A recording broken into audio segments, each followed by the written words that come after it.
Wow দর্শক, দারুণ সুখবর। পাকিস্তানের লিগ প্রস্তুতি ম্যাচে লিটন দাসের 4 ছক্কার ব্যাটিং এর তাণ্ডব দেখে বেশ রীতিমতো খুশিতে আত্মহারা হয়ে গিয়েছিল গ্যালারিতে থাকা সকল সুন্দরী নারী ভক্ত সমর্থকরা। এবং কি লিটন দাস যেন লাহোর কান্দাসের হয়ে মাঠে নেমে মাত্র 45 বল খেলে 101 রানের এক বিধ্বংসী ইনিংস উপহার দিয়েছিল ভক্ত সমর্থকদের মাঝে।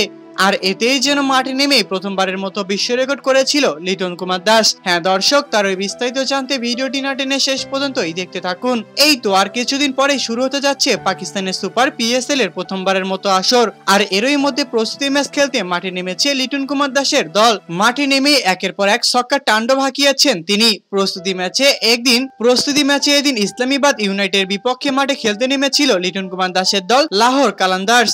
শুরু থেকে যেন দুর্দান্ত পারফরমেন্স করেছিলেন লিটন কুমার দাস। এক পর্যায়ে মাত্র 45 বল খেলেই সেঞ্চুরি হাঁকিয়ে দেন লিটন কুমার দাস। আর এতেই যেন গ্যালারিতে থাকা সকল সুন্দরী নারী ভক্ত সমর্থকরা বেশ রীতিমতোই অবাক ছিল। তো দর্শক, পাকিস্তানের সুপার লিগ পিএসএল এ লিটন কুমার দাসের এমন দুর্দান্ত পারফরমেন্স আপনাদের কাছে কেমন লেগেছে তা অবশ্যই আমাদেরকে কমেন্ট করে জানাতে একদমই ভুলবেন না। ধন্যবাদ।